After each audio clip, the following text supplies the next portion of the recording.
Successfully.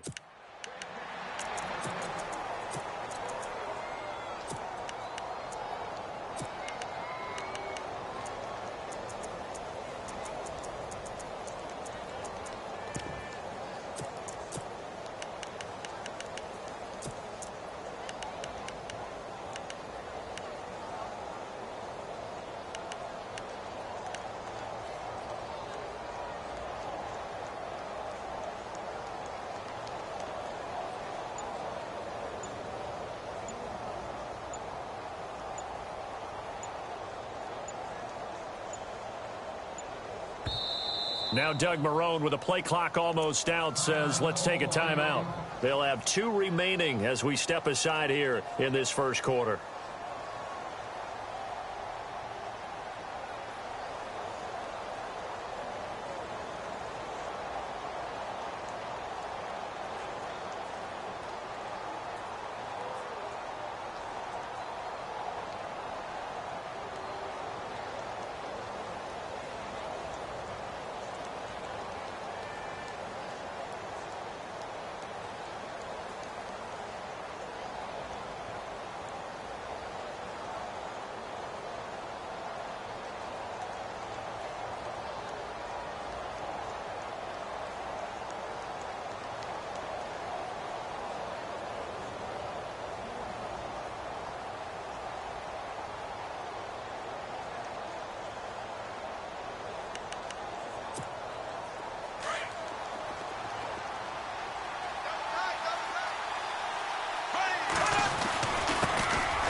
First carry for Leonard Fournette. And a big tackle there as the defender runs right through him, right near the 27.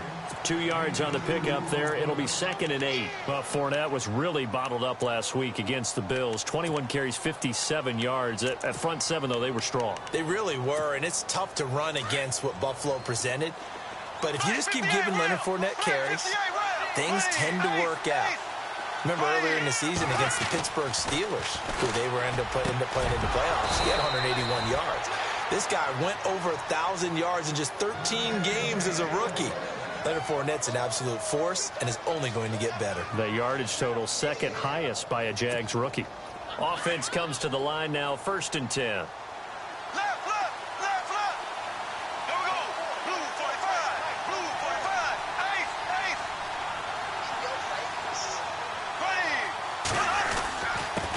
On the give to Fournette, and he will be brought down at about the 43 that time.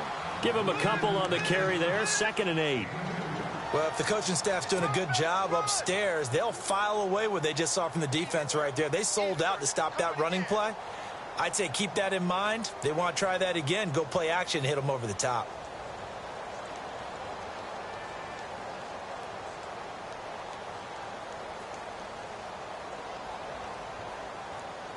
Second down following the run.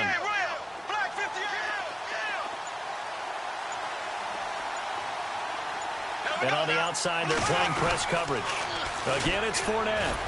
And the reinforcements come in as they're going to stop him behind the line. It's a loss of 2, now 3rd down.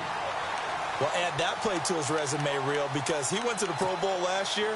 That's how you go to the Pro Bowl. You make plays like that, big-time penetration, and throw people for losses.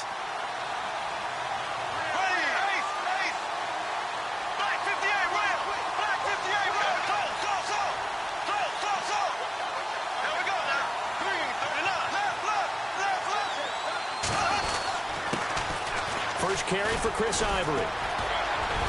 And he'll be brought down right at the 45-yard line. Call it a gain of 4, but not enough. The punt team going to need to be summoned here on 4th down.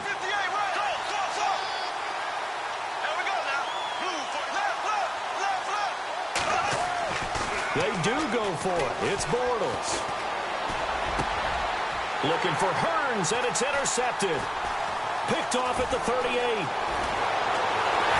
And a great return as he gets this all the way down close to the 30-yard line. Certainly not how they envisioned ending their opening drive here in the first quarter. Too many ones in this play. First quarter, first drive, first interception thrown. And that last one, that hurts. And here now come the Falcons. Really nice starting field position here for the offensive unit. The tight end in motion right. They'll run for the first time with Devontae Freeman. Stops short of the 25. The nice move couldn't ultimately free him. He'll get a nice chunk there on the first down run, and it's 2nd and 4.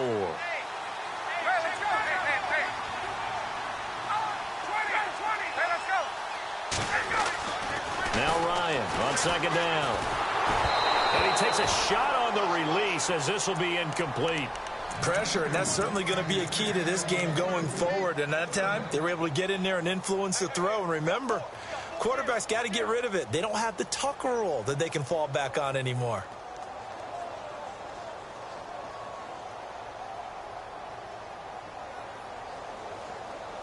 Well, they were handed great starting field position on this drive, but now they face a 3rd and 4.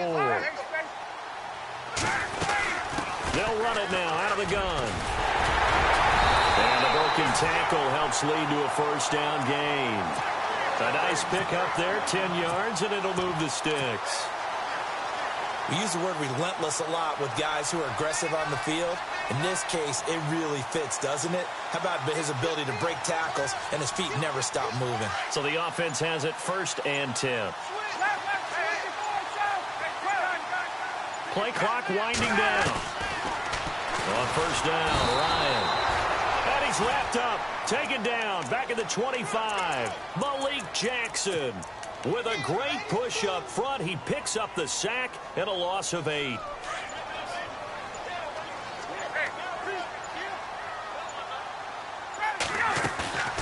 They run the play fake to Coleman. Now Ryan. And the pressure gets to him again. Malik Jackson in there to drop him for his 2nd sack now here tonight. Okay, let's go back a little bit and see if my schooling comes to the front. What's that old saying? Those who forget the lessons of history are doomed to repeat them. That's the same guy who's gotten back-to-back sacks. I think a double team may be in order. And he'll be brought down inside the 20 at the 19. They do get 9, but it leads to 4th down. One hallmark of good defenses is understanding the game. And the first play will be a field goal try. It'll be from the right hash, and it'll be a 36-yarder. And the 42-year-old veteran's kick is up and good. And the Falcons are out to a 3-0 advantage. And we were scoreless up until this point in the 2nd quarter. Now we finally have a little action. Let's see where this action takes us. First quarter, no points at all. Now we've got our first score of the game. Well, does that signal that we're going to get more as we go along? Or will it revert back to what we saw in the beginning of the game? And this will be a touchback as that sails over the end line. Here comes the Jaguars offense as they get set here.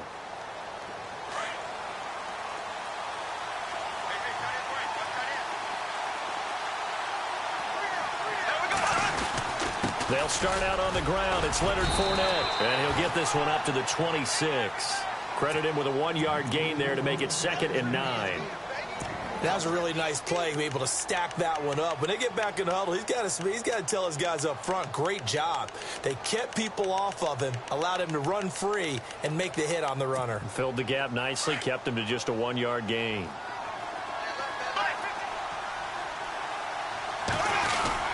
They'll run it again with Fournette, and he is going to be knocked flat on his back. Oh, a big hit near the 25. And they'll lose a yard that time, and that's going to lead to a 3rd down. And the slot man goes in motion left. Throwing his Bortles on 3rd down. Pressure brought in, and the Falcons get there for the sack. Brooks Reed with a big-time sack on 3rd down, and it'll be a loss of 7. So on 4th down, here's Brad Nortman on to punt it away. Back deep, Taylor Gabriel.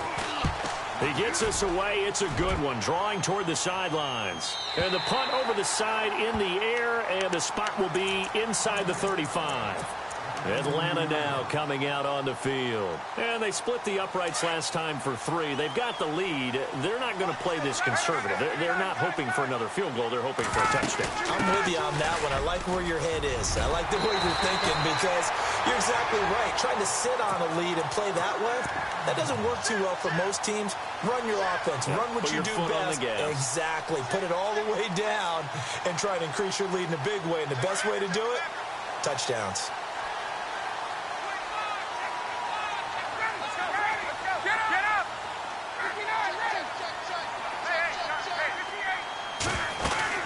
This is Freeman on 1st and 10. And taking it across midfield and inside the 45. They give him 13 yards there on the play and a fresh set of downs.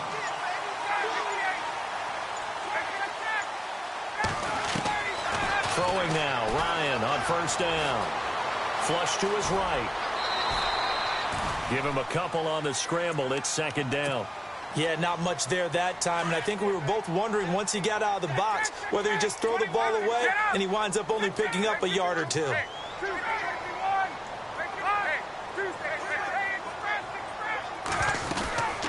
They'll run it now out of the gun.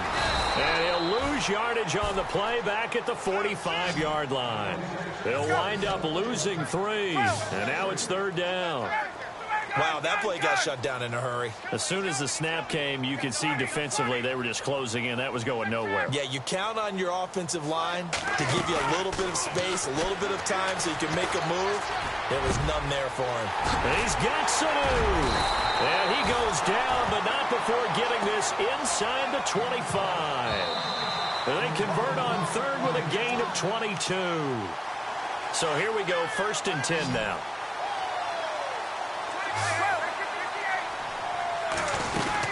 They'll run it now out of the gun. And he's going to fight his way forward here for a modest gain. And now the Jags going to signal for another timeout. So that means they're down to 1 remaining here as we head toward halftime. And the next snap coming inside the red zone here. On 2nd down, Freeman. And he'll go down here at the 12-yard line. And now we're going to get a timeout here called by the defense. And with halftime on the horizon, they'll be out of timeouts from here forward. Looking to jam the receivers at the line here. Press coverage look defensively. Coleman now. And able to push his way forward here for a good little gain. It's a 6-yard pickup, but it gets him to 2nd and 4. Hey, when you get good yardage like that on 1st down, it really does a whole lot of good for your entire offense. But I love the way he's finishing those runs. At the end of things, he's making sure he gets just a little bit extra.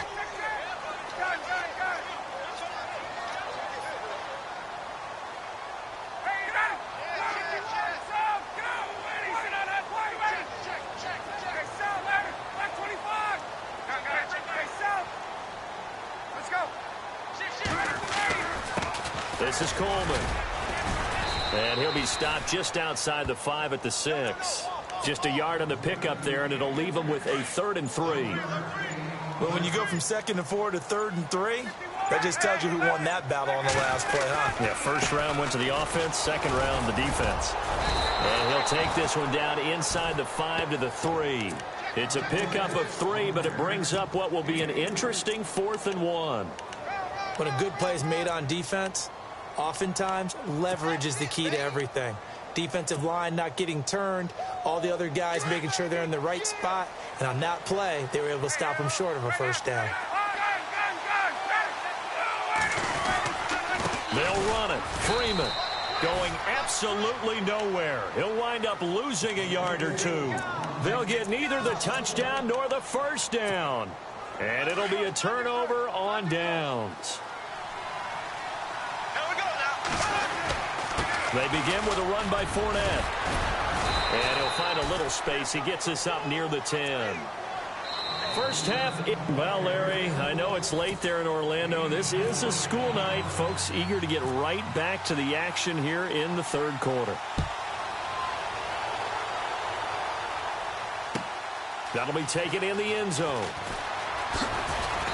And he'll take it back to about the 19-yard line. So out come the Falcons now. They have the lead. Now they'll be looking for some separation here as we begin the 3rd quarter. I like the way you term that, because now I think they go a little bit deeper into their playbook. They like what they did in the 1st half. That worked okay. But in order to get the separation that you just talked about, change things up a little bit. Change your tendencies, try and hit them a little bit more with some things they didn't see in the first half. We'll see if they do just that. And after the play on the ground, that brings up second down here.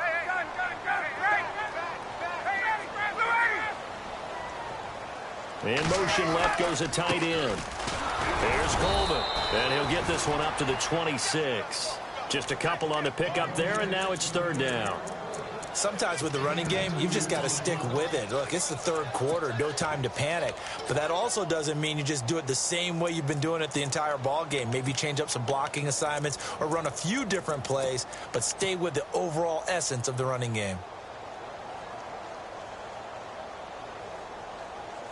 The Falcons on third down. They've hit 2 for 4 thus far. Here it's 3rd and 3. They'll run it now out of the gun. And he's got room. Devontae Freeman. They're not going to get him. 20, 10, touchdown, Falcons.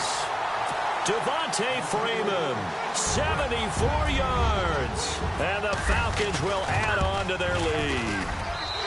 And that run massively increased his production in this game, and now he's over 100 yards. And break out your calculator, partner, because his yards per carry went up significantly, right?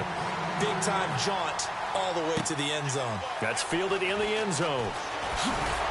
And he probably should have stayed in the end zone as he'll muster a return up to only the 14-yard line. Well, conventional football 101, tells us if you don't get it back to the 20-yard line on a kickoff return, that's a disappointment. But some of these special teams coaches, with approval by the head coach, they give them full authority to go ahead and bring it out and try to be aggressive. Almost what we call the green light, red light theory. Green light means go, red light means stop. Looks like he had green on that play. It's a 6-yard gain on the ground, and that'll make it 2nd and 4. Now Bortles throwing on 2nd down. And the Falcons get there. The Falcons get the sack. Down he goes. Great job defensively. I think he was trying to go through his progressions, find someone to get rid of the football. Before he knew it, he was on his back. So that just brings us right back to what you said in the beginning. A great job defensively. Nowhere to go with the football. That led to the sack.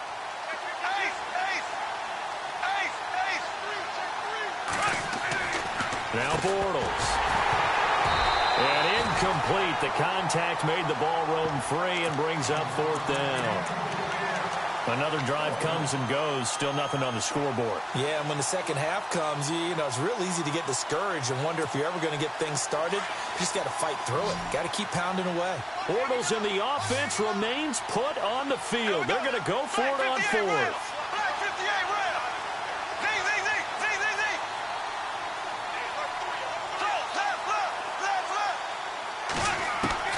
They'll try and throw for it here. Trying to get it to Robinson, and it's intercepted. Picked up by Brian Poole. And they're going to take over right there at the 22-yard line. Blake Bortles simply cannot keep putting his defense in these types of predicaments. He's got to take care of the football. And last season, a lot of the turnovers, just like this one, in Jags territory, 11 of the 16 really put them in a tough spot in plus territory for the opposition. He's to the 10, and he'll take it into the end zone. Touchdown, Atlanta. Tevin Coleman, a 22-yard scamper. And the Falcons use the short field to their advantage as they cash in for 6.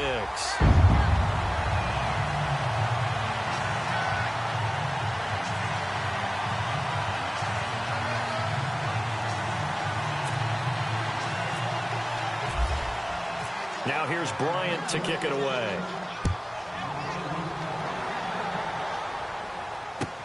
That'll be taken in the end zone. Out comes the Jacksonville offense as they get set to take over here.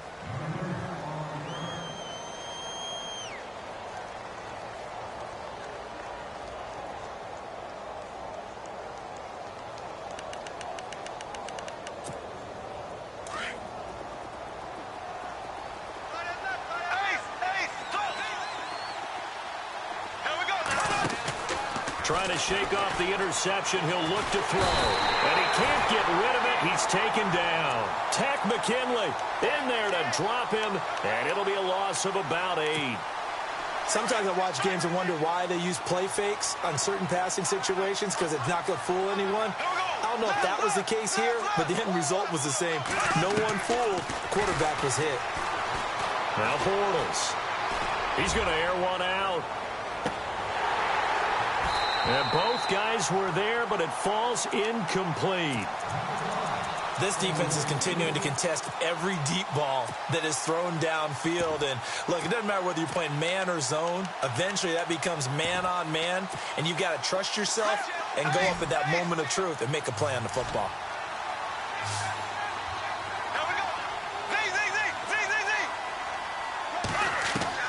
On 3rd and long, it's Bortles.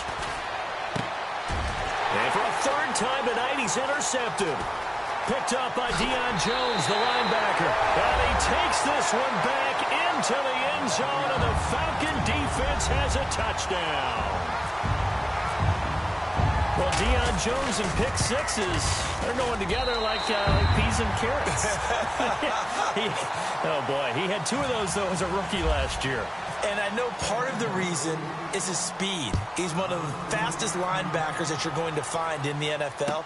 But another part is he's not very tall. Sometimes he gets lost in coverage. When a quarterback's looking downfield, he just doesn't see it, and he ends up making big plays. One of those pick sixes last year, 90-yard return against Drew Brees in his hometown of New Orleans.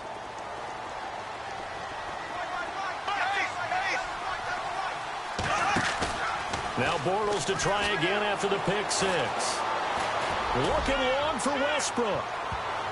And he bats it away, and it falls down incomplete. Trying to get it there to D.D. Westbrook. And now a timeout defensively by the Falcons. It's just their first, so 2 remaining as they burn one here in this 3rd quarter. A fake to Fournette. Now it's Bortles to throw. And unable to connect on the long pass. It falls down incomplete. D.D. Westbrook, his intended receiver. And it's 3rd down.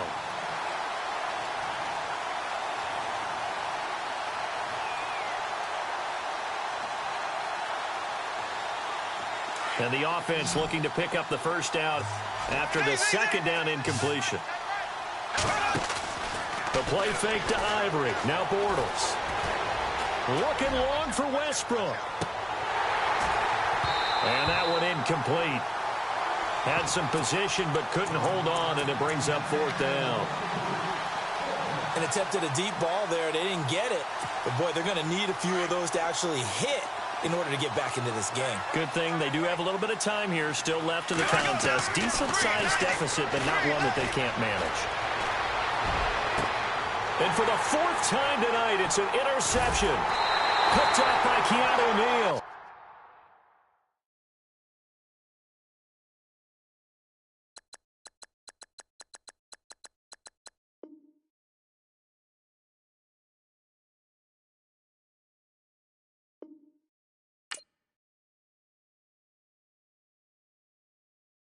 Yeah, yeah, yeah, yeah, yeah, yeah, yeah, yeah.